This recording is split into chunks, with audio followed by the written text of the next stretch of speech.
Fala pessoal, meu nome é Otto Godinho, sejam bem-vindos ao meu canal. Eu sou profissional de educação física, sou formado pela Universidade Estadual do Ceará. Tenho duas especializações, uma em fisiologia do exercício e biomecânica pela Estácio e uma em treinamento de força pela própria UES. Sou mestre em fisiologia, atualmente estou fazendo doutorado em fisiologia também. E atualmente sou professor da Universidade Estadual do Ceará, professor substituto e professor auxiliar da Unifanor. Eu estou começando falando um pouco do meu currículo porque tem um pouco a ver com a temática de hoje, que é blogueiros versus personal trainer.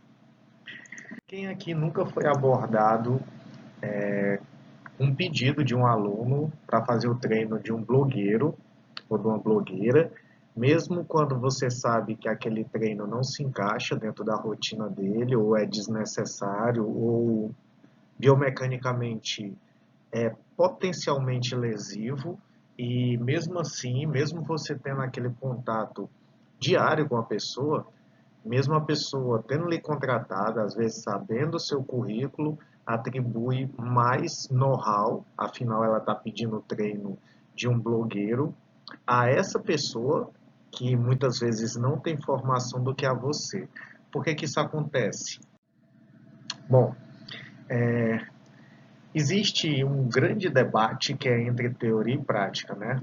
Boa parte da prática, ela surge do senso comum. O senso comum é aquilo que as pessoas acham que sabem sobre determinado assunto. Elas são certezas sociais. Se A, se normalmente após A ocorre B, então A causa B. É o que cientificamente não faz sentido. O senso comum, normalmente, ele tem uma única visão sobre um assunto, ele controla aspectos sobre determinado tema, ele é bem superficial, ele não aborda o tema de uma forma mais profunda. Um exemplo um exemplo que a gente vai falar daqui a pouco, o exercício aeróbico. Ele ajuda a emagrecer. Quem não trata esse tema de forma superficial entende que o exercício aeróbico, como a maioria dos exercícios, ele tem um volume e uma intensidade. E que a manutenção, a mobilização, aliás, dessas variáveis contribui para que ele faça um melhor efeito ou não. Que a pessoa que continuamente faz só certo nível de exercício aeróbico pode gradativamente com o tempo não ter o efeito que teve em determinados momentos. E o senso comum também favorece estereótipos. Um muito comum que ocorre na musculação é que quando eu vejo um cara muito forte e ele assume que toma anabolizante, e eu vejo que isso é um comportamento recorrente entre pessoas que são muito fortes, então eu entendo que só é possível ser forte se tomar anabolizante. Isso é o senso comum. O método científico ele já parte de outra noção. O método científico ele se baseia numa pergunta. Pegando o exemplo do aeróbico. Aeróbico emagrece? Eu faço uma revisão bibliográfica que já está escrito sobre esse assunto. Eu formulo uma hipótese. Minha hipótese é que o aeróbico emagrece à medida que a pessoa não é submetida a esse tipo de exercício com frequência. Eu realizo um experimento, no caso da minha hipótese, eu, por exemplo, poderia comparar volumes de treinamento de um iniciante, volumes de treinamento numa pessoa que já corre todo dia. Para os dois eu aplico o mesmo volume de treinamento. Então, por exemplo, o iniciante nunca correu, o veterano ele corre 42 quilômetros pelo menos 3 vezes na semana. Eu pego e os dois vão correr 10 quilômetros 3 vezes na semana. Parece até lógico, mas quem vai ter mais resultado com esse tipo de treinamento, inclusive a nível de emagrecimento? O iniciante. Mas esse é o meu experimento, foi o desenho experimental que eu propus. Eu vejo se minha hipótese é aceita. ou se ela é rejeitada. Uma coisa que o pessoal às vezes não entende no método científico é isso. O método científico ele não é uma coisa fixa.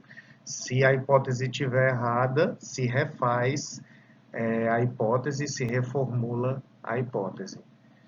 É sempre importante que o experimento seja condizente com a hipótese que eu quero provar, que realmente ele seja válido para a hipótese que eu quero provar, que eu vou falar daqui a um tempinho.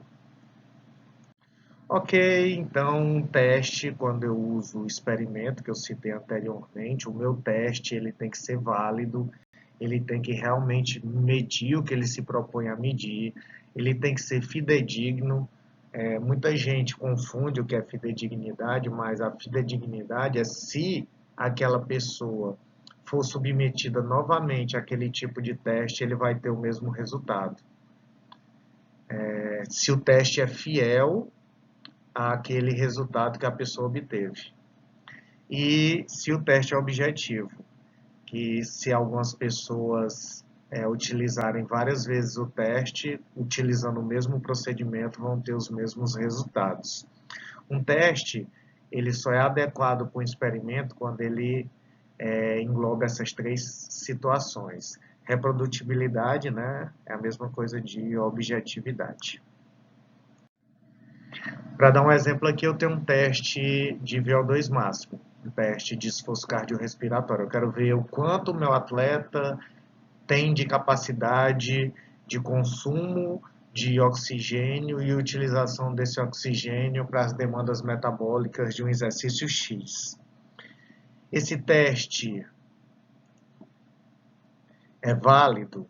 Depende. Aí já vem os três quesitos que ele tem que atender. Esse teste só é válido se esse VO2 que eu quero medir também for de um exercício similar à corrida, visto que esse teste está sendo feito na esteira. Para a própria corrida de pista, talvez esse teste não seja tão válido. Então ele já cai no primeiro conceito, que é o conceito da validade. Dá para falar muito sobre isso, mas a gente vai fugir um pouco do assunto do vídeo. A faculdade, então, ela se dispõe a apresentar resultados que já são elucidados pela literatura e também a trazer outras discussões em pauta, né? Trazer outras discussões. Muita gente critica a faculdade pelo modelo parecer não estar evoluindo, mas como eu disse em outros vídeos, alguns professores já estão atentos a essa faculdade. Ela veio do período de Platão, né? Platão propôs a primeira academia, que era o termo para o local onde as pessoas iam aprender sobre conhecimentos que já estavam sendo esclarecidos, isso na Grécia Antiga. E, como eu disse, sempre teve esse embate entre teoria e prática. Interessante destacar que não necessariamente a pessoa que é só prática vai estar errado sobre determinado assunto, ou a pessoa que é só teórica vai estar errado sobre determinado assunto. Que o ideal seria ter os dois, ter tanto a teoria como a prática, ou entender que o seu método teórico ele tem que repercutir em alguma implicação prática e que seu método prático ele só vai dar resultado se ele tiver uma teoria forte que o embase, se ele não for fruto de um talento especial que você acredita ter, que é o problema dos práticos em geral, é achar que coisas que eles utilizam para eles servem para todo mundo. Ah, deu certo comigo. Então, deu certo com uma pessoa que eu testei, vai dar certo com todo mundo. E quando a gente fala de pessoas, principalmente de pessoas, de experimento com seres humanos, de treino para seres humanos, tem muitas variáveis que interferem nessa concepção. Aqui dois exemplos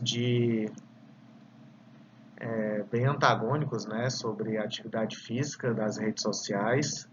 Um embora tenha uma formação acadêmica, ele prima muito pelo aspecto prático.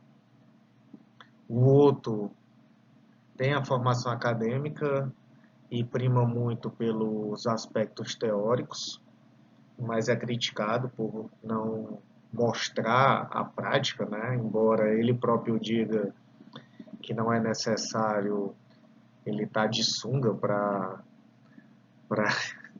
ter know-how para falar sobre determinado assunto. Na verdade, o campo de batalha dos dois é as redes sociais e, como eu disse também em outro slide, em outra conversa que a gente teve, a partir do ano passado, mais da metade do conteúdo consumido pelas pessoas vinham da internet. A grande questão dessa briga entre teóricos, práticos, entre blogueiros e profissionais é quem é o dono do conhecimento, quem é o dono do conteúdo que vai ser consumido pelas pessoas. Porque hoje conteúdo assim como diversas outras coisas, é mercantilizado. O conteúdo é vendido.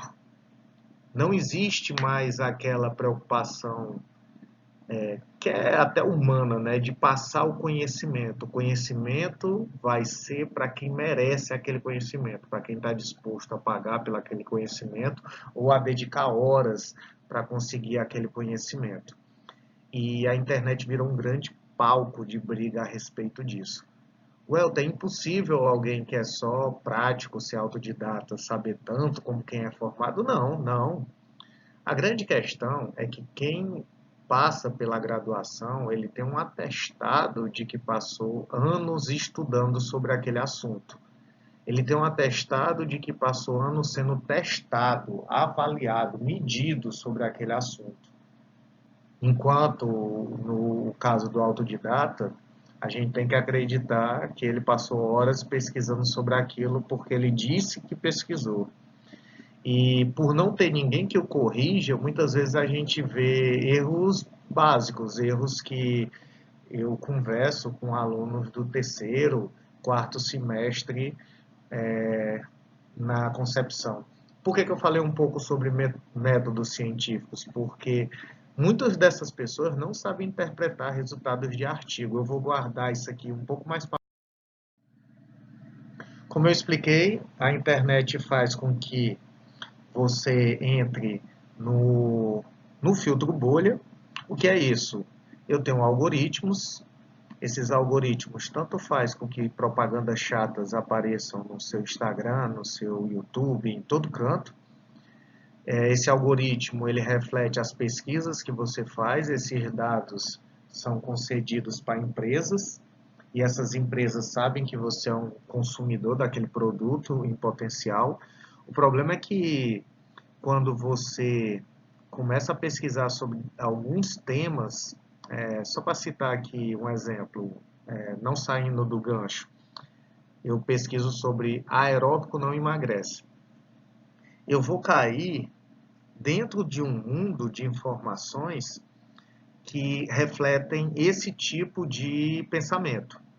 Então, vai aparecer para mim todas as pessoas que publicaram sobre isso, seja textos de redes sociais, seja artigos, e o Google, do mesmo jeito que ele indica produtos, ele vai me indicar mais pessoas que têm essa linha de pensamento e vai me indicar mais conteúdo desse parecido com o que eu pesquisei anteriormente. O nome disso é filtro bolha e cada vez eu vou ficar mais convencido de que meu pensamento é certo, porque eu não sou apresentado ao contraditório. O nome disso é pensamento binário e aqui eu coloco o beco sem saída porque você acaba não tendo acesso a pensamentos que são divergentes do seu. Você fica dentro de um mundo que só pensa igual você está pensando. Então aqui, né, usando essa temática, esse sincero pode engordar. Isso aqui reflete na população. Eu já vi pessoas na academia dizendo que não iam fazer elíptico, pessoas leigas, né? Leiga no sentido do estudo sobre a prática física, porque engorda. Vou dar um desconto aqui para o Márcio Atala, que nesse vídeo ele está refutando isso aí, ele não está defendendo. Isso aqui é só um exemplo, viu, pessoal, de que aparece essa temática, se você colocar para pesquisar. Como eu disse em outro vídeo, os frequentantes de academia, isso aqui é um dado de um trabalho que eu publiquei, capítulo de livro, os frequentantes de academia,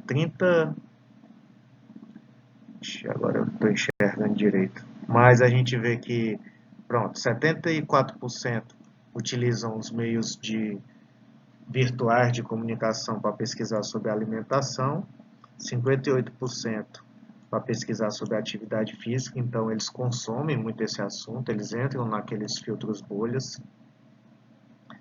Geralmente se busca informação na internet, mesmo quando tem livre acesso a um profissional de saúde.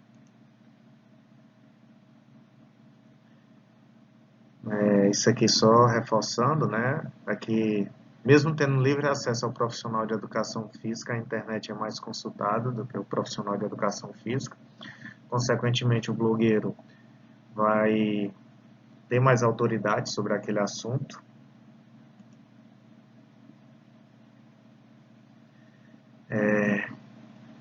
As pessoas que são mais seguidas nas redes sociais, aí pegando de novo o gancho dos blogueiros, né? As pessoas das academias, 51% seguem pessoas que querem ter o corpo parecido. Vou seguir fulano porque ele tem um corpo legal, quero saber o que é que ele faz para ter o corpo daquele jeito. E por mais que não seja intenção do fulano tá prescrevendo dieta, tá prescrevendo exercício, ele tem que ficar ciente que algumas pessoas vão estar copiando ele. E eles sabem, viu, pessoal? Eu sei que eles sabem. Tem até agradecimentos para pessoas que relatam ter mudado a vida porque segue fulano, segue as dicas de fulano, e esses agradecimentos são repostados. Então, saber eles sabem. Se isso está sendo comercializado, é algo que eu não vou afirmar aqui, mas e que a gente sabe que em alguns casos são, mas está sendo comercializado, que eles sabem, eles sabem. Então fica uma grande questão, né? As redes sociais, a liberdade de expressão, todo mundo tem direito a falar o que quiser nas redes sociais, e a responsabilidade sobre a informação que você está prestando. Aqui é um exemplo extremo, né? A gente tem um atleta, entre aspas, né? Um atleta recebendo uma injeção com anabolizante da mãe dele.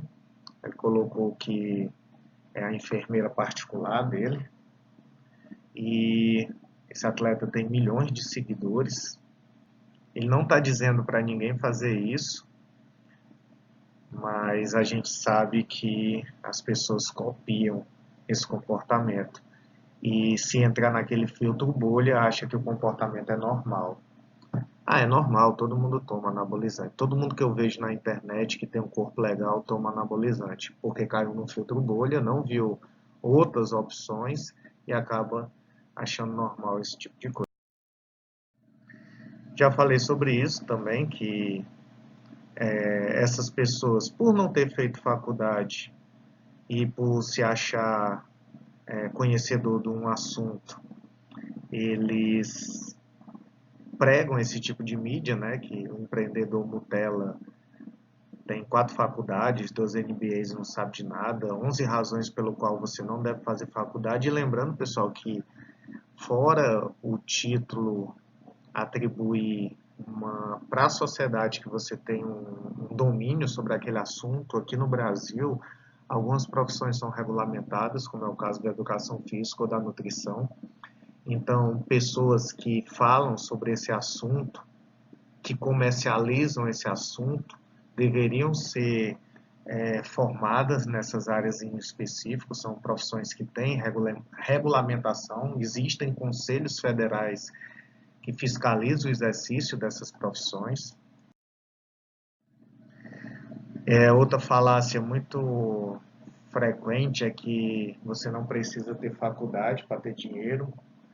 Interessante que a Forbes, em 2015, das 100 pessoas mais ricas do mundo, 33, 32% não tiveram curso superior, o que dá 68% com curso superior. É preferível só destacar aqueles que não têm, né, o curso superior e deram certo, mas vejam que não é a maioria. Se eu tirar desse escalão dos mais, eu tenho que, em média, quem tem nível superior ganha salário de 140 vezes, 140% maior, mais do que o dobro de quem não tem o nível superior. E eu tenho aqui que quando a gente frequenta a faculdade, quando a gente entra no nicho, né? Eu trabalho com educação física, então eu vejo profissionais de educação física todo dia. Eu fico com a impressão de que todo mundo é formado em educação física. Vejam que só 15% dos brasileiros têm ensino superior completo. Imagina se eu pegar só os que são formados em educação física. Então não tem essa população toda que se acredita que as redes sociais têm muita força, mas não devem atribuir autoridade sobre um assunto.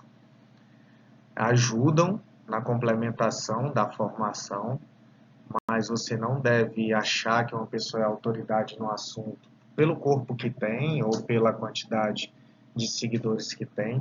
Um parâmetro bem mais sensato é ver a formação dessa pessoa. Ah, Elton, mas isso não mede conhecimento.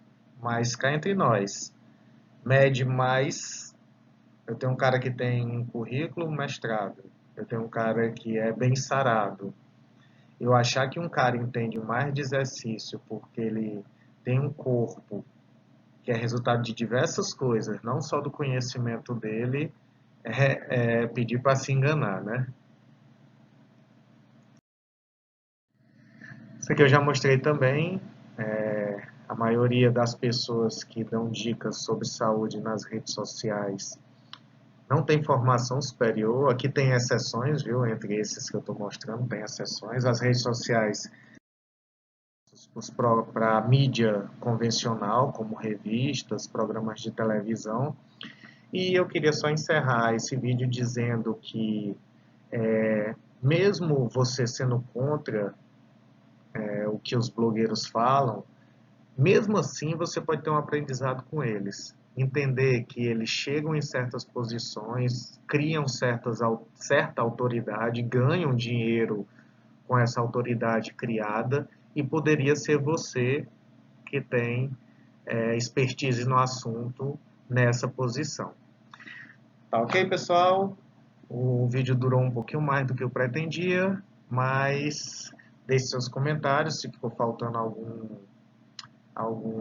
alguma coisa sobre esse assunto. É lógico que ficou, né? É impossível debater isso num período tão curto de tempo, mas deixe aí nos comentários, siga o canal, abraço a todos.